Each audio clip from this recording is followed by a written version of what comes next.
Hey everyone, it's Zach Wright, founder and CEO of Grapevine Software. Grapevine is a virtual office platform that helps companies communicate important information across their teams, giving leaders a clear way to share updates, ensuring employees can easily access what they need when they need it.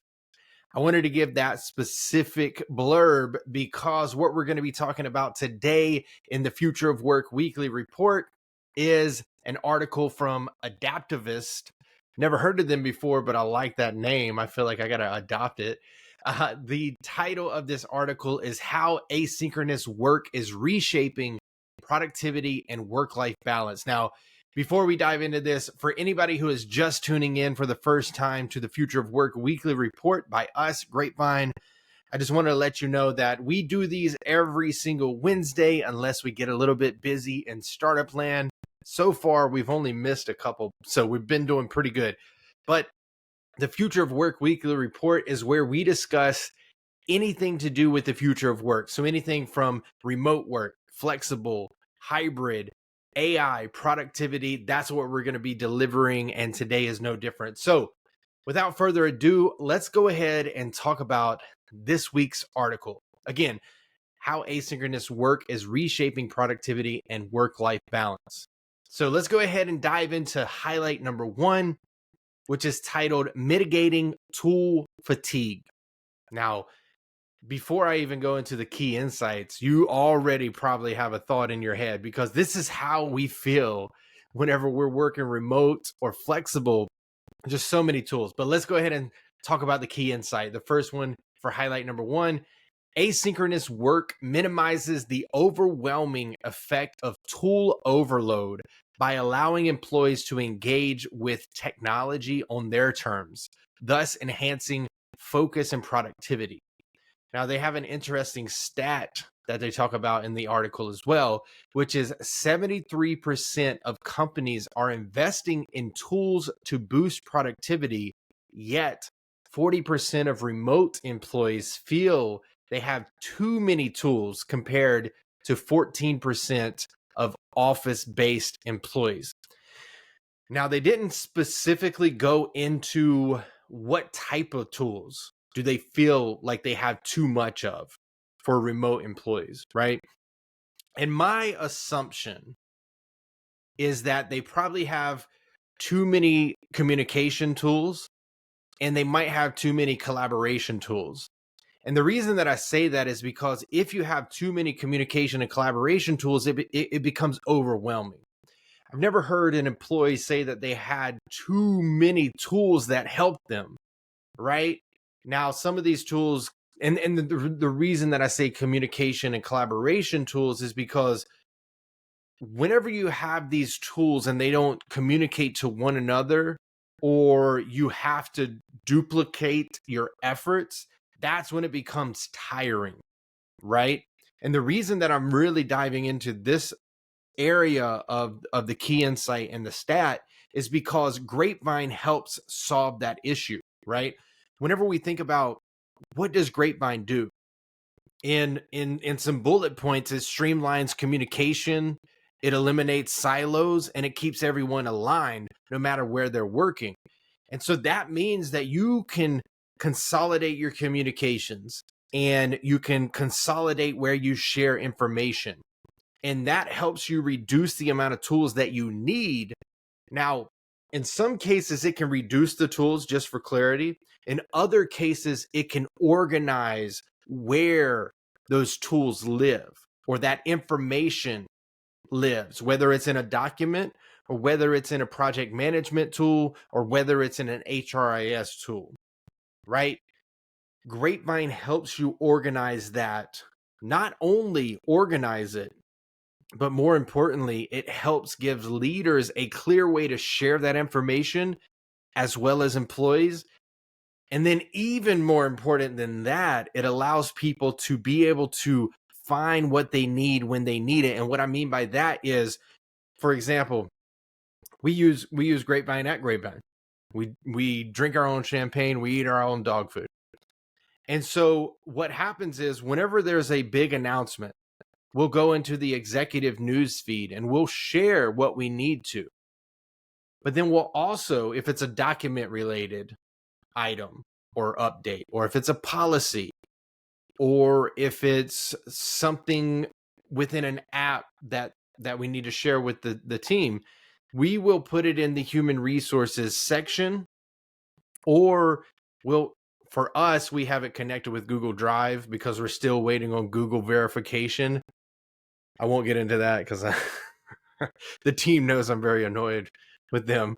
We love Google, just verify us because we're already verified on other things, but I digress.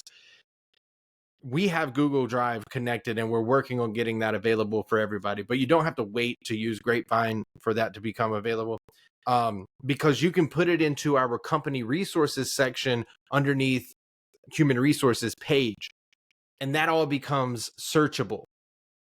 And so what I mean by that is whenever I share, or let's actually use a real example with what a lot of people do these days. So they typically have Slack, and we look at Grapevine as a Slack additive, right? So if you do use Slack, use it for real-time communication and sharing information that you don't necessarily need to find weeks or months later. But use Grapevine for the very important updates. Use Grapevine for whenever you're sharing information that you want people to be able to find later. And so the reason that I bring up Slack is because it's a popular tool. Everybody knows about it.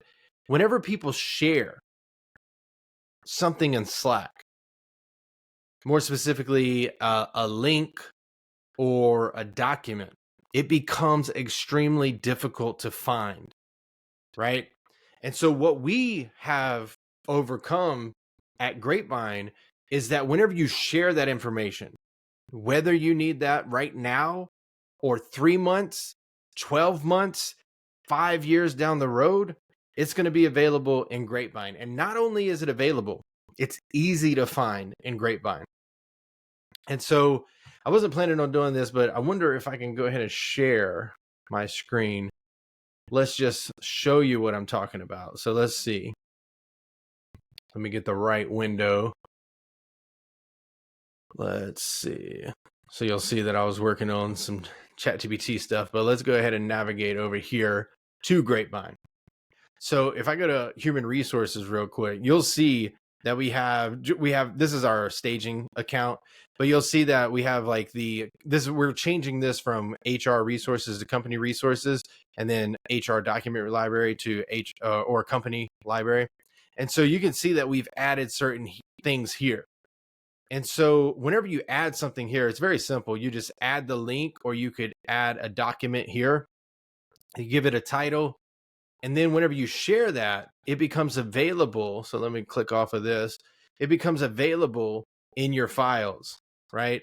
So let's say Grapevine, the problems we solve, right? And so now we can see the problems we solve is right here, and we see the MIT. So let's say that I want to save this.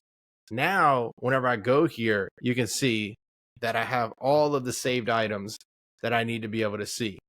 And you can see this is a ClickUp doc. So it doesn't matter if it's a document or if it's ClickUp or whatever the case is, you can put it in there and have it available for your team to be able to see it. I don't have access to this one. Must be from the team. But that is what I wanted to share with you because it's extremely important. It's one of the biggest things that we hear whenever we're speaking to customers is that, Zach, we have so many tools. There's communication happening over here in Slack. Then there's some in email, and then HR is sharing something in a channel. But then there's other areas like in ClickUp, we're having conversations, or in Notion, there's other things. So just bring it all in one spot so your employees don't feel like they have too many tools. Even if they do have too many tools, it doesn't feel like that because some of those tools are needed for certain things, but you just might not use them every day. Put them in Grapevine, make them easily accessible to your team, and lower that fatigue for them, or replace certain tools that you don't need, or just get rid of them. All right, so I dug into highlight number one pretty quickly, or for a long time. So let's go ahead and go to highlight number two: flexibility and enhanced collaboration. So their key insight here is asynchronous work supports flexible schedules, allowing team members to work during their most productive hours, fostering better life or work-life balance and reducing burnout. This isn't necessarily a stat, but it says asynchronous enables seamless collaboration across different time zones and promotes innovation by allowing time for critical thinking without the constraint of immediate responses. Now, you're not always going to be perfect at this, and a software isn't necessarily going to make you better at this. It's more of something that you are identifying through a remote work policy, a flexible work policy, through asynchronous operations agreement, whatever the case is, right? But as the culture and as the leaders of that culture, you need to be able to set the clear expectations for your team to make sure that they understand that they don't have to respond to you immediately.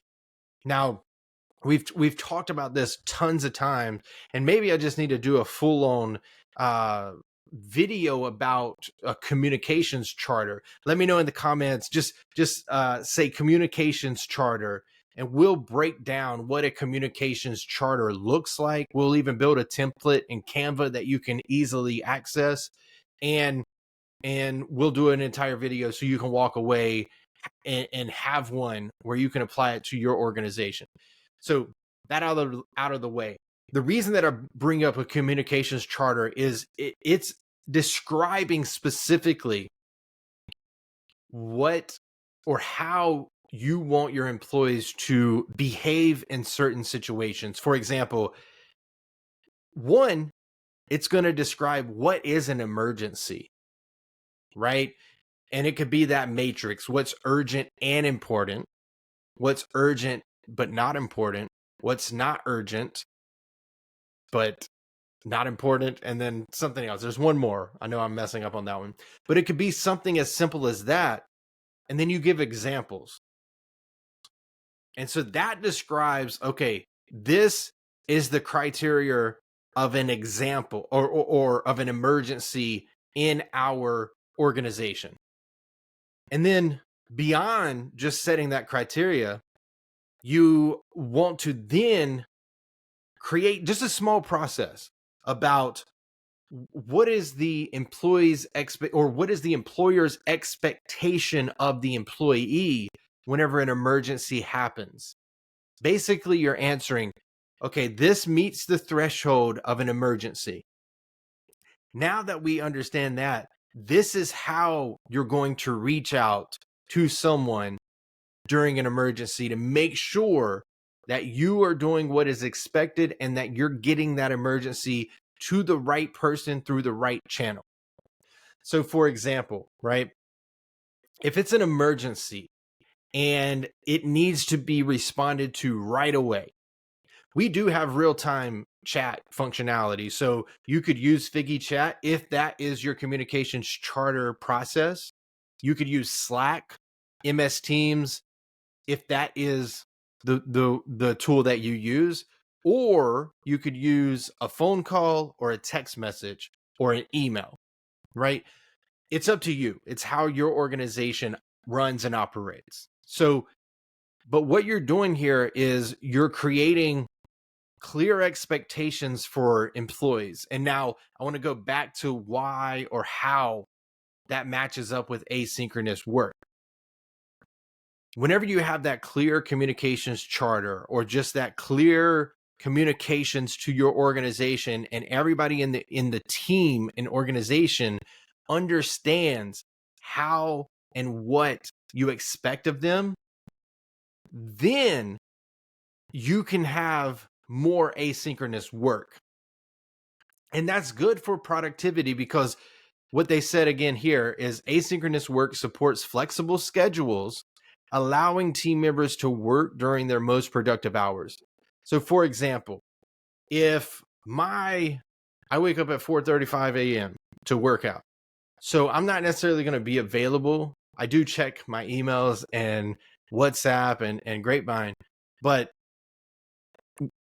I'm probably not going to respond to someone like a customer or someone like that until actually sign on and I can take action, right? So my best working hours is kind of two different areas of the day. So early morning, so like 8 a.m. to probably like 11, I'm tunnel vision into what we need to do. Depending on the work, obviously as a founder, I have lots of different things. So it could be marketing, it could be sales, it could be interacting with the development team, or we have meetings, or whatever the case is, recording a weekly report. And then the other set of hours where I'm most productive is like 3 to 7 or 3 to 6:30, depending on the day. And so what I'd like to be able to do is allow my team to asynchronously update me without having to interrupt my flow, unless it's an emergency, right? So you can see how a communications charter is very important here. You can't just create it, set and forget it. You have to create it, roll it out to the team, ask them or get them involved, ask them if they understand, make sure that they understand. Anybody that is onboarded, you need to make sure that that's available for them. Grapevine is a good way that you can make sure that everybody has what they need whenever they need it, especially people onboarding. So, okay. The point is that you have to take the time to identify what matters to you in your culture. Is it real-time response as soon as possible? I used to work in a toxic environment where this was so crazy because we were in person. the I can't remember his title at the time, but he was literally diagonal from my cubicle, and he would send me an email, and if I didn't respond in 5 minutes, it was the end of the world to him. So he would come out and he would call me in there, and it was just terrible, right? Which is crazy. So I don't even know if this is making any sense. I'm a little sick. It's that time of the year. But the point is that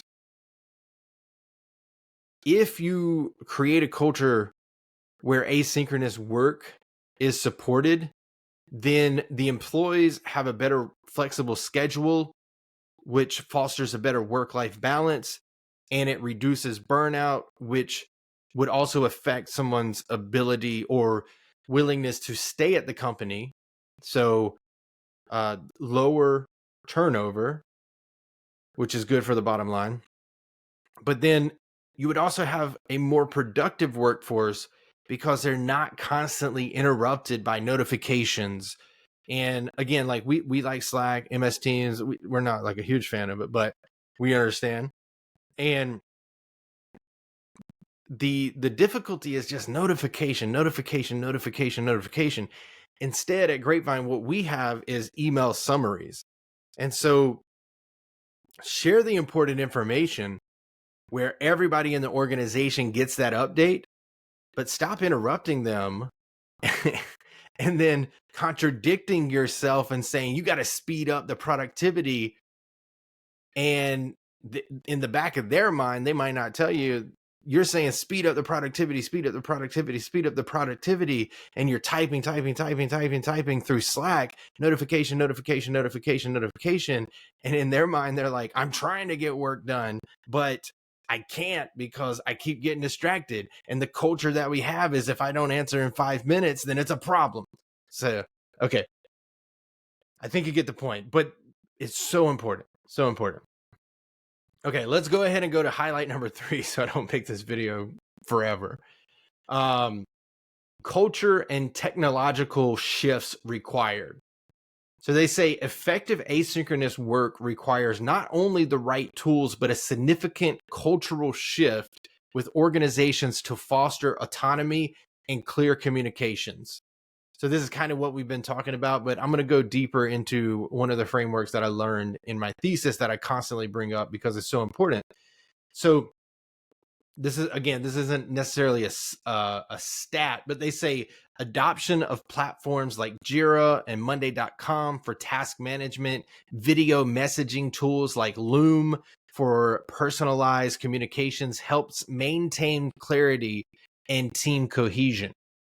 Now, to add on top of that, because they don't necessarily know about Grapevine, at least right now.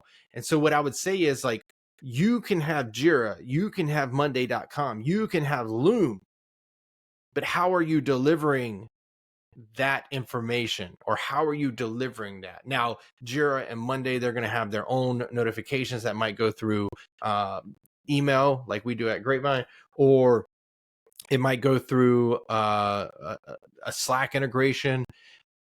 But there's still an issue there because those notifications are constantly popping up. I took a screenshot on my phone the other day, and it was just, I had Slack messages. We don't use it at this company, but I do something on the side as well until we get all in on Grapevine. But it was just literally in 10 or 5 minutes, I think it was, no joke, 20 notifications, and none of them were important. And so I got out of flow because I was in flow state. I was knocking away something that was for Grapevine, and I just looked at it and I was like, now I got to go back, because most people don't know this, but there's a book called Flow. That's not what they don't know. But in the book, they talk about, as you go into flow state, this is very, very important for engineers, especially. Each time that you get distracted, it takes about 29 minutes to get back into flow. And so you think about the way that your organization operates right now.